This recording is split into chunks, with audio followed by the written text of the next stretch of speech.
talked about Emma Roberts last week a little bit, kind of giving her crap for being a Nepo baby, which is 110% true. But here's the thing. She is now saying that being a child of nepotism didn't help her. In fact, it actually hurt her and cost her a lot of work. Yeah. Press X to doubt. So the way that she was coping about being a Nepo baby before is claiming that women bear the brunt of criticism for nepotism.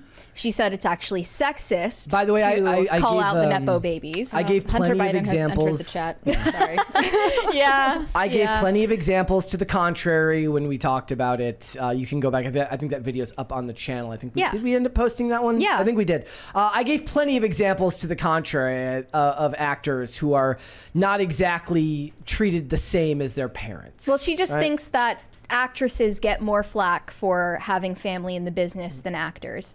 But most recently, her cope is that, yes, her family being in Hollywood for decades before her even being born actually didn't get her any jobs. And in fact, she's lost jobs.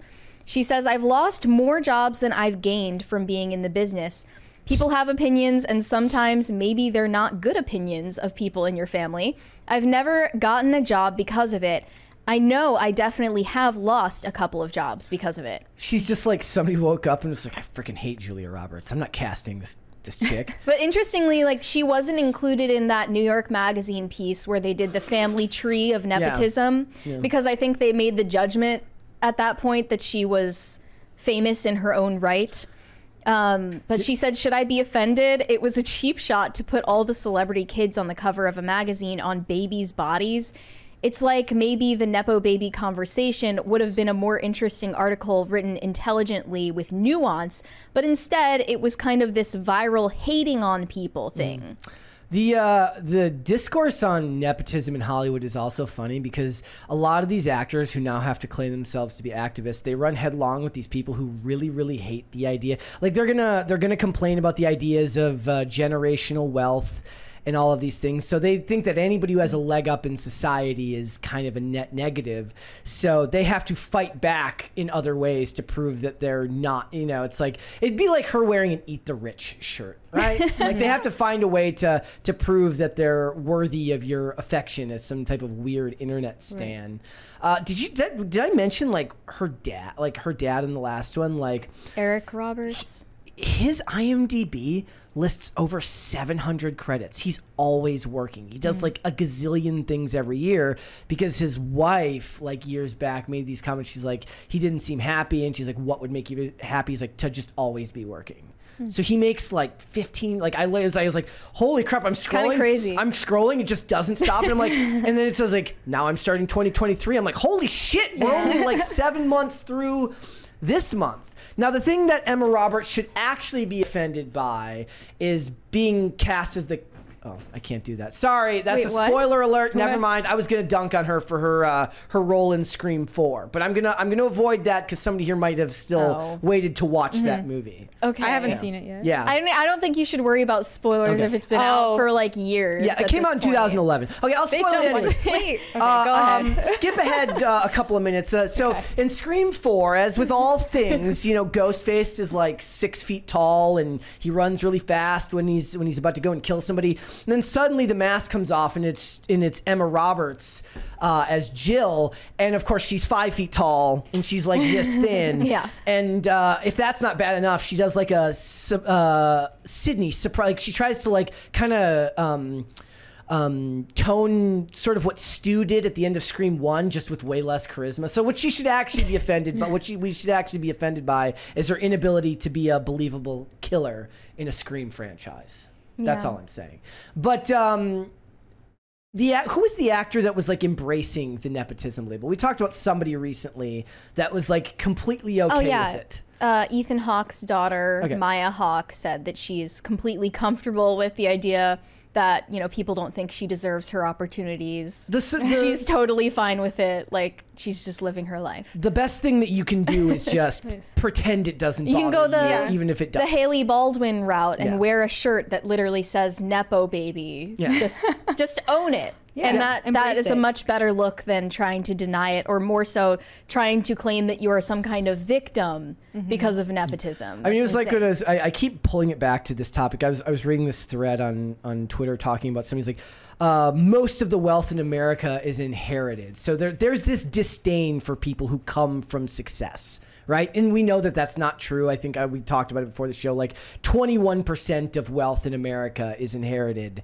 The rest of the millionaires in this country and above all, you know, made their money on their own. But there is a disdain for people who seem to have a leg up because of the way society is now in this country. We don't look at celebrity the same. I mean, stans do. Stans have weird parasocial connections to celebrities, but the average person doesn't look at a celebrity with great love anymore. I feel like there's a lot of disdain for the ones who come from celebrity parents. But you were just telling me about the perception of trust funds and how many people are millionaires because of inheriting wealth versus making it for themselves through a business or whatever. And I feel like it's just not that black and white of an issue, because you can call yourself self-made and that can mean a million different things. And possibly people who became millionaires with their own businesses had a leg up in starting those businesses, you know? Because they had families that were actually like investment from family, investment from family friends. I mean, it's like when people knowledge. It's knowledge. No. It's like when people say like Trump's only successful because of his dad. He's like his dad gave him $1 million. I'm like, you do know like $1 billion is like a lot more than $1 million, and right? plenty of people get loans from the banks and fail. Sure. Okay. You know, like, but Trump is so unique that he would have been successful no matter where he came from. my point is like, this is why I do support the idea of children of celebrities trying, because I appreciate the effort made to try and set yourself apart from your family in the same industry, right? Like, I feel bad. I say this every time. I feel bad for John David Washington every time he acts, because I actually think he's good. He's just never going to be his dad. And that's fine. Like, you can build out a career for yourself. Now, not everybody has aspirations to be the most famous person ever. Like, perhaps a certain amount of those actors don't want to be the most famous celebrity ever. They just were passed on the bug and they like what they do. And maybe they want to be famous, maybe they don't, but they love the craft of acting, and that's fine.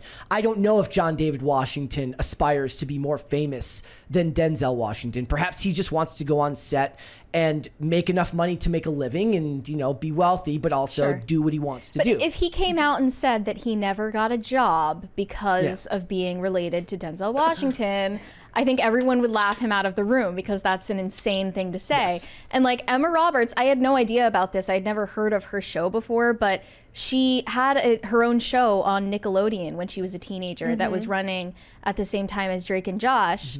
And to act like you would have gotten that role at what, like 14 years old or whatever, without having a family connection or having a last name that people recognize, especially from Julia Roberts, her aunt. That's insane. That's just like, nobody believes you. Yeah, it's funny because at the same time you had Hannah Montana, and obviously that was also like a Nepo hire, but I don't think I've ever heard Miley Cyrus claim to either be or not be a Nepo baby. But at the same time, Miley, I think at least, surpassed her father by far. I mean, Achy Breaky Heart was a bop, sure, but, you know, Wrecking Ball. Yeah. What's funny is, like, you mentioned Julia Roberts, but given the amount of stuff that, just the sheer amount of things that Eric Roberts has been in, it's actually probably more plausible to believe that he would be more likely to get her roles, because he's just come into contact with more people in the industry. But I had never heard of her dad, to be fair. I had only heard of Julia Roberts. Did you recognize him? No. I had no idea. I didn't know who he was till I looked at his picture, and I was like, "Oh, that guy's super famous." Yeah, he was in The Dark Knight. Oh, was he? Too? He was, he was one of the mafia members in the Dark Knight. Okay. But he's one of those people, like, he doesn't seem to discriminate against whether it's TV, movies, like all the stuff I remember him from is from the low budget or network television stuff that I love, but everybody else who loves him has a movie or a television show that they know him from. He's one of those. There's these whole lists. It's like the master list of actors who you've seen but don't know the names of. right? He's one of those guys. So, you know, she should probably just hold off and maybe just... She's also very successful, so there's no reason to even embark in this conversation. Like Scream Queen, or was it Scream Queens she was in? But American Horror Story is very successful. She was in a Scream movie. She's done all sorts of other things. She's plenty successful on her own. And Roberts is a common enough last name. It's not like you hear Emma Roberts and you immediately go, that must be Julia Roberts' niece. Yeah. Like, nobody's doing that, right? Right, which is why she wasn't included in that hit piece, as she called it. Yeah. I don't know. She's just coping too hard for her own good. Thanks for watching. Listen to full episodes of Pop Culture Crisis on Spotify. Keep up with us on social media and make sure you subscribe and ring that bell so you never miss the show. Bye, guys.